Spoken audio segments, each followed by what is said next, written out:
Hi, it's Josh, your Goth Fragrance Bestie. I believe perfume is a language that speaks to us, not in words and colors, but in emotions and memories. In Goth Fragrance Dialogues, we will be listening to the people who channel and craft that language for us. In this episode of Goth Fragrance Dialogues, we'll be hearing from Sunsphere Scents out of Knoxville, Tennessee. What is your first memory tied to scent? So I was thinking about this, and my first memory, I have like two very different distinct memories about that I think of about scent. One is when I was probably 4 or 5. I remember I must have had either money for a birthday or from a gift and going with my mom to a bookstore to pick out my very first book that I got to purchase on my own. I still remember that book. It's called The Jolly Postman. And I just remember opening that book and the smell of the fresh pages. And that obviously became an influence on me throughout my life because I went on to get my master's in library science and worked as an elementary school librarian forever. So I just have always loved the smell of books. And then the flip side of that is my grandmother and my great aunt both worked in antiques and had antique stores, and just the smell of old things is such a powerful smell to me. Like whenever I go to an estate sale, I automatically think of those two because I just associate them so much with that memory, whether it's the smell of old clothing or books. There's just something about being around, old ephemera that is so powerful to me. And can you tell us a little bit about your background before you got into Sunsphere? Sure, yeah. So I'm Jane of all trades, master of none is what I like to say. So as I mentioned, I am a former librarian. So I did my undergrad work at UT in Knoxville in education. And then I went on to get my master's in library science because I knew I wanted to work with kids, but not be directly in the classroom. And I've always loved books. One of my first jobs was as a library page in high school. And so I went on to get my master's in library science, and I worked as an elementary school librarian. And during that time, I also got involved in educational advocacy, and I ran for school board, and so served as an elected official on the Board of Education in Knoxville for 4 years. And during that time, I decided to go back and work on my PhD in education and research. And so my background is in ed research and mixed methods research. So I pivoted that into a more research-focused position at UT. And so that's kind of my what I've done as my real job, so to speak. And so I'm still a researcher at UT. And that really actually helped me tremendously in my work for Sunsphere because I have access to an institutional library with tons of amazing texts. I can use interlibrary loan to get texts from other institutions. So that has been very beneficial and helpful on my journey to perfumery.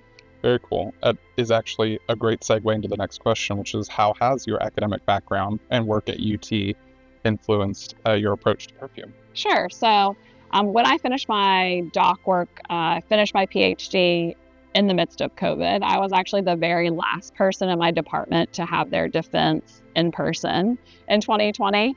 I defended on March 5th, and I think the world shut down very quickly after that. So probably not the best time to finish a PhD. And I always knew I didn't want to fully go onto the tenure track into a professorship. And so I did some adjuncting, but I also worked in an ed tech startup. So working at a tech startup absolutely gave me a real foundation for starting my own company. So it was a small tech startup called Novel Effect. And so what we did there, I was the librarian and curator of all the texts that were used. But I also had my hands in a lot of different things because it was a small company. And so I got to help some with the marketing and branding. And so that experience, I was really able to leverage that when I was thinking about, okay, I want to create a perfume brand. How do I do that? I already had some of that experience. And then I would just say, having been an academic, a book nerd forever, I love books. I'll always love books.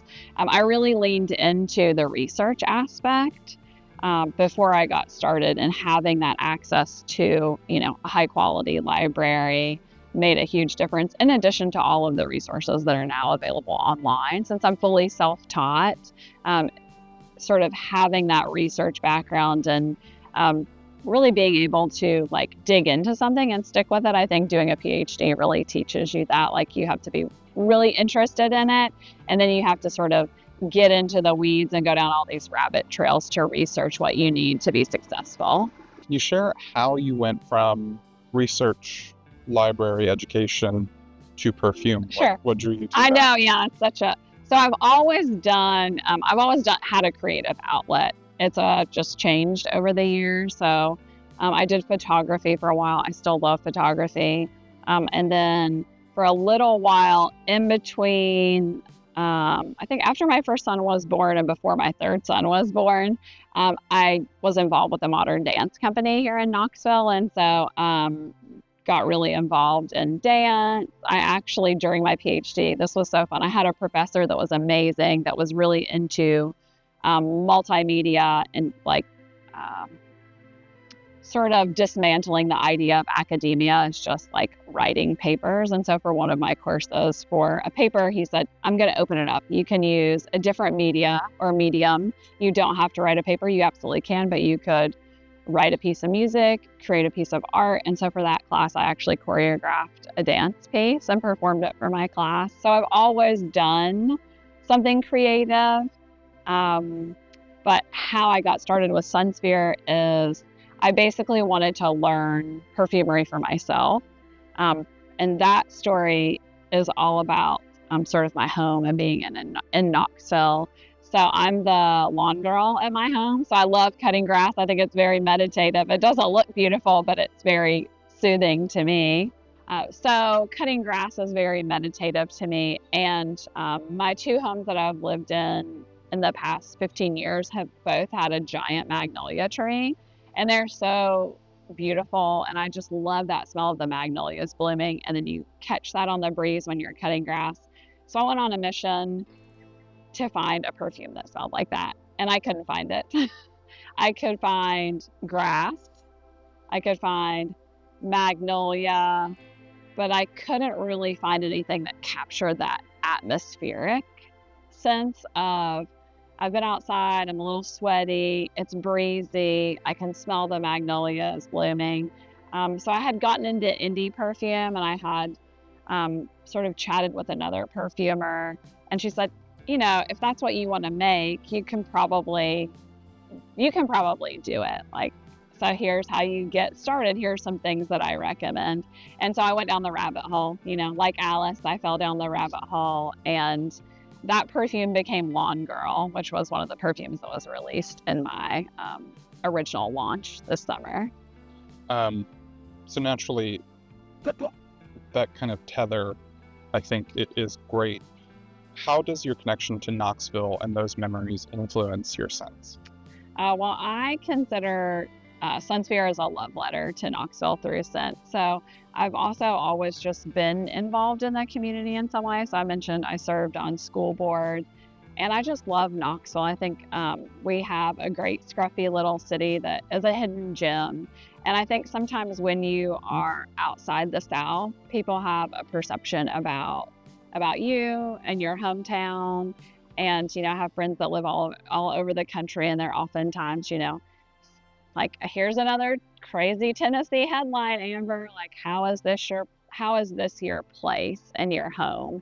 And so I really also wanted to take Sunsphere and use Sunsphere as a way to tell a scent story about a place that really tells the story of who we are beyond sort of what you see in those headlines. And I think a lot of that has been influenced by Bitter Southerner. I don't know if you follow them or read them, but they're very much involved in uplifting what is the real South. And I have tried to put that into my creation of scent as well, because I think we have such a rich cultural history here in Knoxville that I want to share that with folks and want people to know what Knoxville really is, and And- not just what we are in the headlines. Very cool. For those unfamiliar with Knoxville, can you tell us how you came to the name Sunsphere Scents? Sure, yeah, Sunsphere Scents. So if you're not familiar with Knoxville or The Simpsons, the Sunsphere is not a wig shop, by the way. So the Sunsphere was built for the World's Fair that was held here, and it is a giant golden orb. I'm sure we'll get to visit it later on. And so it's very iconic in the Knoxville skyline. If you see a postcard from Knoxville or look up something about Knoxville, you're going to find information about the Sunsphere. So I wanted something that really tied my brand to Knoxville. And I think the Sunsphere is very quirky and unique, just like me. And so those are the type of scents I try to create too. I really, most of what I work in is atmospheric. And so I think the Sunsphere was the perfect symbol for our brand. And you've spoken to this a little bit, but what role does the local culture and history of Knoxville play in your fragrances? So I really do a deep dive when I start building a fragrance. So for example, 1928 is a fragrance I created in honor of the Tennessee Theater. So the Tennessee is the State Theater of Tennessee. It's just a gem. If you haven't been to the Tennessee Theater, it's amazing. You walk in and it's, you're transported back to the Gilded Age. There are red velvet seats. There's just beautiful art. The lighting is gorgeous. And so when I wanted to create that scent, I knew I wanted to, I've gone to tons of shows at the Tennessee and I love just being in that space. So I knew I wanted to create a scent for the Tennessee Theater. And how I approached that was basically starting with research. So I'm a researcher at heart. So going back and looking at archival footage and documentation about when the theater itself opened in 1928. And what really inspired me is I found out that on opening day in 1928, a woman named Jean played the Mighty Wurlitzer. That's what the Tennessee Theater is also famous for. And so I thought, how amazing to be like in that time period. A man could have easily been selected, but they picked this amazing, like in my mind, fierce, powerful woman to play the Mighty Wurlitzer on that opening day. So I sort of took that image of her at the Wurlitzer and had that, on my computer screen while I was sketching out the scent. I'm really tactile, so I'll print out photos and go back and look at videos from shows that I've gone to at the Tennessee. And then I moved there from sort of structuring what I want the scent to create. So I knew I wanted to sort of transport people back in time, but I didn't want it to feel like stuffy and aged with that scent. So that scent is really built around the idea of you're sitting in one of those red velvet seats, and then there's like a spilled gin and tonic. And so it's old but new. You could be in the Tennessee Theater in 1928, or you could be in the Tennessee Theater in 2024. So on my website, I do, because I am a librarian and a researcher, I want folks to know those stories. So all of those stories are baked into each of the scent descriptions. So that I call those the scent stories. And then within those scent stories, I have taken care to build in external links. I know not everyone is going to go out and take a look at those, but for folks that are interested in learning more about what inspired the scent, you can go and take a mini tour of the place in Knoxville that inspired it. That's super cool. And moving into your great interview, you're like stitching things together so Thank easily. you. Once a politician, always a politician. So, with that knowledge of deep diving into the culture and things like that, can you walk us through your creative process once you have a location or an event or a memory in Knoxville that you want to recreate? How do you get from there to the actual scent itself, to the fragrance itself? So I think one thing someone said, like, you've had quite a bit of success for a new brand. I have no metric for what successful is, other than I will say I had someone in California that's never been to Tennessee try my fragrance and said, like, I feel like I've been to Knoxville now. And that was the best compliment anyone could give me, because I feel like, yeah, it's a scent tour of Knoxville, and then maybe now you can come see it in person. So I'm kind of like an adjunct of the tourism, Knoxville tourism, I guess. Maybe they could give me a title for that. So when I decide what I want to create, I love photography, so I go back and look through a lot of these places. It's my home, so I go back through and look at old photos. So for example, Candoro Marble, I created that in honor of the place where my husband and I got married. My husband and I got married at the Candoro Marble building, which is a gorgeous building in South Knoxville, the part of Knoxville that I live in. And so for me, that was an easy one to start. And so fun to go back through and like look at all the old like photos and revisit those memories. And then I actually went back to the Candoro itself so I could just be in that space and see how it felt and then touch the marble. So because everything is hyper local, I do have that opportunity to really sit and be in the space. How does the space make me feel? How do I feel when I look at those memories of the photos? And I think at the Candoro, there is so much history. So again, I also went back and did research about the history. That is a Beaux Art style building, and it was developed as the showroom for the Candoro Marble Company. And so just sort of taking all of those pieces and weaving them together, and then thinking about how can I create a scent that captures what it's like to be in this space and captures what does Tennessee pink marble actually feel like or smell like. And so this was an interesting challenge, and this is a perfume that most people, when they read the notes, are very hesitant. It sounds strange to some people to create a perfume around marble, but it's very much on brand with my aesthetic, which is atmospheric. So for that scent, after being with the marble, I knew I needed some material. So after being in that building and in the space, I knew I needed materials to capture marble. And so I needed to think about what materials do I have in my palette that are going to show a smoothness and sort of like I think of marble as a very like classic material. So something smooth, something classic. Marble is cold to the touch. How am I going to bring in coolness? Tennessee pink marble obviously has pink in it. So whenever I use pink, I think of steel magnolias and blush and bashful. And so those very pale pink aspects. I knew I wanted to have materials that really focused on those aspects of the marble. So I already knew for the smoothness, one of my favorite materials is sandalwood and sandalwood aroma chemicals. So I knew I was going to use that for some smoothness. But I really had to play around and think about how could I introduce minerality to the scent. So looking at the materials that I had that could introduce minerality, and then pink. So which of my materials did I really want to use? And I will say, if you experience my perfumes, I had a great piece of feedback that someone said, they're very, very unisex and sort of capture the atmosphere. And they're not, I don't lean overly sweet. I'm trying to build a gourmand right now, and it's so hard.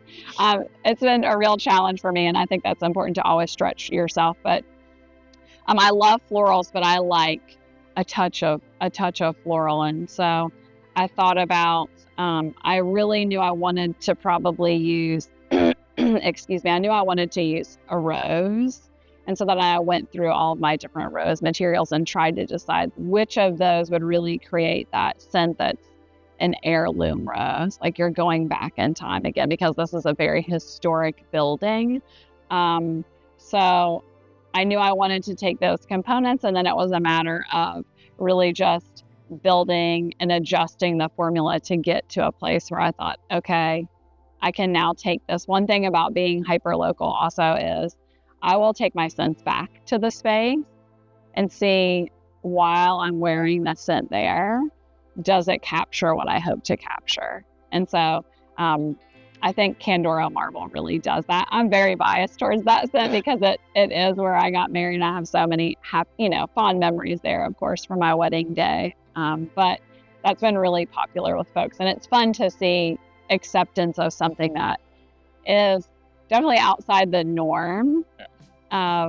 People really embracing this idea of experiencing a place through scent and using scent as a storyteller. Very cool. And when you talked about being hyper-local and knowing kind of your palette with your ingredients, I love that terminology. How do you select the materials and ingredients they're going to use? Oh, so that's a great question. So one thing that really sets indies apart, and I did just a little brief TikTok about this, I like to take education to people as well about perfumery. So unlike Chanel, I don't have a giant budget, so I can't buy, a huge drum of patchouli. I would love to be able to do that, but I can't. So indie perfumers like myself and other niche perfumers, there's really only a handful of sources that we can source from. I buy a lot of my perfumers from Perfumers Apprentice, which is a company in California. But my main supplier that I absolutely love is Jamie Frater. Have you heard of Jamie or his perfume? So he's out of New Zealand. He started as a perfumer, but pivoted his business. He is still a perfumer, but he pivoted his business to also really help out folks like myself. So we're small, and he is an historic perfumer. So he got into perfumery to recreate historic scents and bases that are no longer available, and really became hyper focused on that and finding the best ingredients and materials, and then decided to set up his shop for other folks to purchase from. So he is actually my main supplier, which is amazing to think about the world we live in now. I live in Knoxville, Tennessee, and my main supplier for my perfume supplies, the majority of them, is in New Zealand. Just the wonder of that. I love it. So I love to use Jamie's stuff because he is very exacting and has just the highest standard for what he uses. I have multiple different lavenders that I use, for example, but I absolutely love a lavender I get from Jamie that's sourced and it's grown in New Zealand, and it's a glacial, it's a lavender field that is fed by glacial water, and it is so ethereal and beautiful, and it's actually one that I use in quite a few scents, but very prominently featured in Sunsphere Sunset to capture that purple color that you see at sunset. So what are some challenges that you've encountered as an indie perfumer, and how have you navigated them? Oh, challenges. So I will date myself as an elder millennial and say I had that really great experience working for a tech startup. I think it's a brave new world in social media and using social media as an outreach tool. A friend of mine that is a creative director for a business said to me when I was starting Sunsphere, she knows me very well, and said, Amber, you have to do TikTok. I know you probably don't want to do it and embrace social media. I'm very old school. I have an old typewriter that I love. I love analog things, ephemera. So it's just really, that part has been a challenge for me. I've tried to lean into it. I'm definitely not camera shy. It's just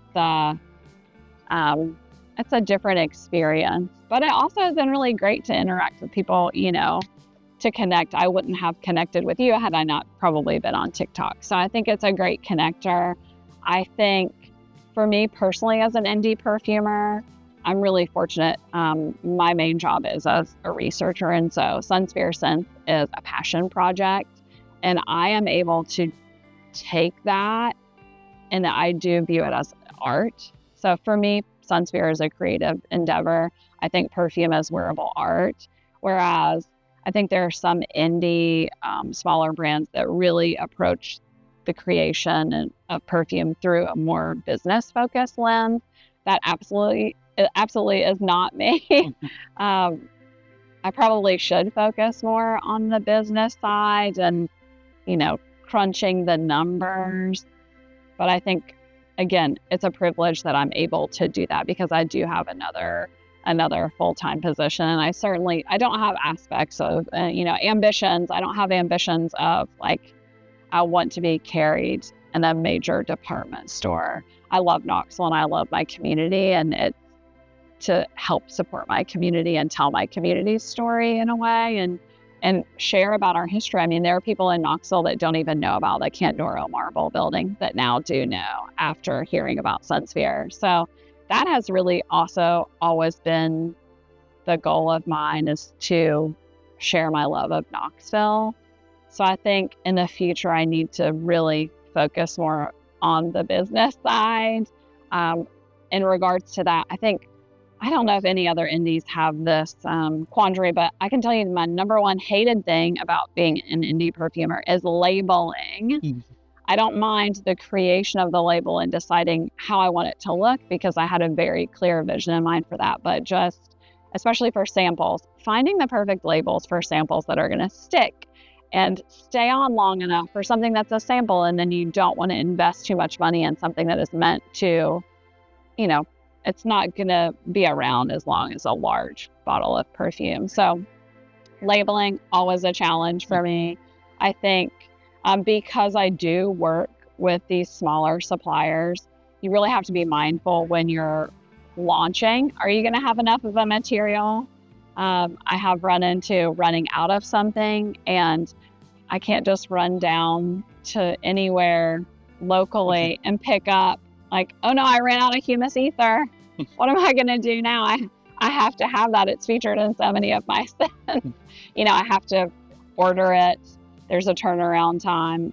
My humus ether comes from a very small supplier that is a one-woman shop who I like to support. And her turnaround time, I think, is, it has been 12 days.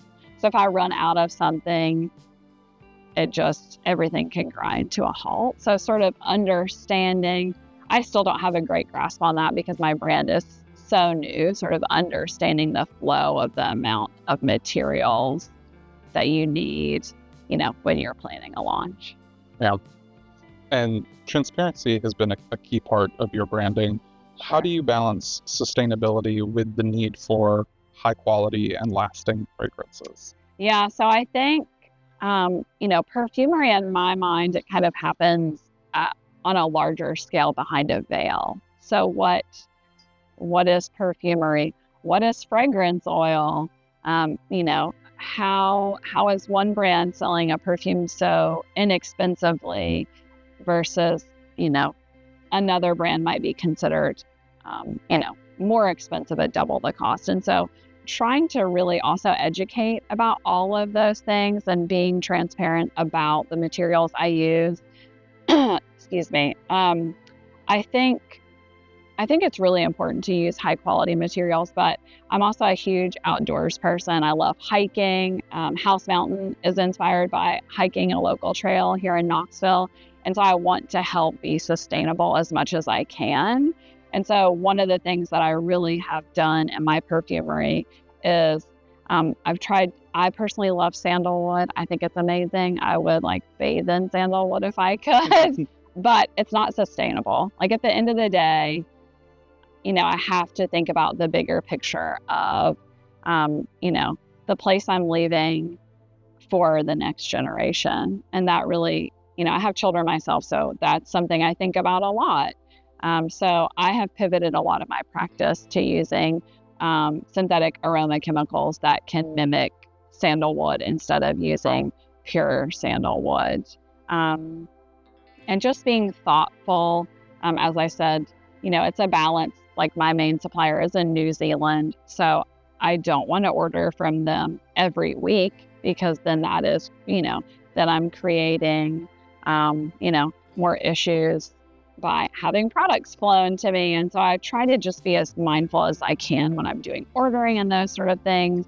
And then here locally, I'm going to be at a local refillery soon for the holiday season. And what we're going to try there is folks can buy a perfume, and then when they return the glass bottle, get 10% off their next purchase. And so that way we can recycle the glass. And so those are small steps that I can take as a one-woman show. But I also do, I mean, again, and being transparent, the business side of it has not been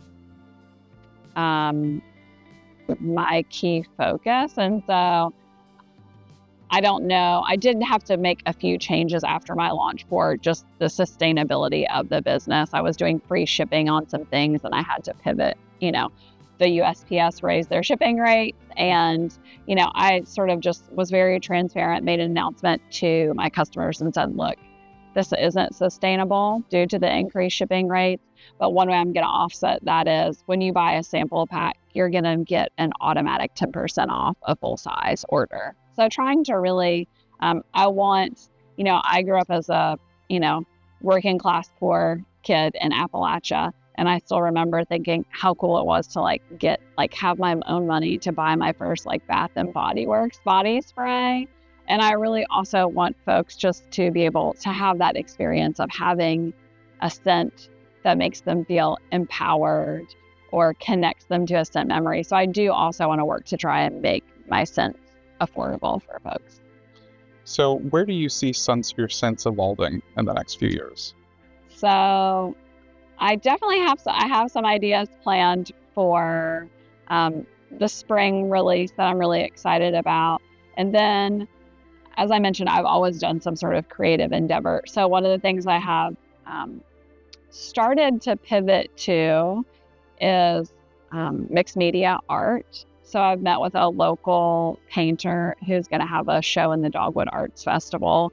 And we're talking about doing, she has a painting series she is doing. And then I'm going to maybe craft a scent that goes with that series. And then I've kind of flipped that after meeting with her. And I just bought a vintage film camera. So I'm very excited about that. So I'm going to actually be creating some pieces for an art show that's going to run in January and February. I'm going to create some collage pieces that are going to have some of my scents linked with them. So ones I've already created. So for example, Candoro marble, I already have. That's going to be a collage created with a piece of Tennessee pink marble. So I'm really excited about sort of taking Sunsphere into an immersive art experience. And then again, continuing to sort of tell these hidden stories about Knoxville, about Tennessee. A lot of people don't know that we're the reason that the 19th Amendment passed and women have the right to vote. So I have a scent that's going to be focused on that. So again, continuing to tell those scent stories of Knoxville and branching out maybe into some other styles. I'm very atmospheric. I mentioned I'm trying to make a gourmand. It's been very challenging for me to really, that's not the type of scent I normally wear. And so I think stretching myself in that way is really important to help me continue to grow as a perfumer and as a creative artist. And I think that what plans do you have for Sunsphere, and do you have any upcoming collections or projects you're excited about, which we kind of just covered? Yeah, I think I'm going to have a spring release, and I'm really trying to reduce FOMO with Sunsphere. I think that as an indie lover, before starting my own perfumery, finding a perfume you love and then it, is retired and never to be seen again. I think that's how sometimes people get into perfumery as well. But most of my collection is hyper focused on Knoxville. So some of it is seasonal, like Lawn Girl and Lake Days. Those were just for the summertime. So they're on a little vacation right now, and they're going to come back in late April. And so my goal is, to have some seasonal focus, but continue to build the general collection. And honestly, I joke, so I have 3 boys, and I joke that my dissertation was my 4th baby, and Sunsphere is my 5th baby. So it's really hard to think about letting go of a scent once you put it in a collection. But I also think as an artist, sometimes we do have to trim and let things go. But generally my idea is to keep the collection as open and accessible year round as I can. Very cool. Well, thank you for your time today. Sure. Can you let everyone know where to find you on socials, online? Oh yeah, find me everywhere. So you can just Google Sunsphere Scents if you're also an elder millennial like me. You can find me on Instagram, on TikTok. If you happen to visit Knoxville, please come find me locally or give me a shout on social. But you can find me in the Visitor Center here in Knoxville. You can find me at Bliss on Gay Street, which is the local boutique. And if you stay downtown, you can find Sunsphere Scents in the Hilton. Very cool. Thank you so much. Awesome. Yeah, thank you. And that's a wrap for today's episode of Goth Fragrance Dialogues. I hope you enjoyed this deep dive into the world of fragrance and the incredible stories behind the scents that we explore. As always, if you want to learn more, be sure to check out the links in the description for more details and ways to connect with our guests. And don't forget to support their work. It's all about celebrating creativity and passion. If you're loving this content, regardless of what platform, please subscribe, that way you never miss out on a new episode. We've got more exciting stories, insights, and interviews coming your way. Thank you so much for watching. I'm Josh, your Goth Fragrance Bestie. Keep exploring the world of scent, stay inspired, and we'll catch you next episode.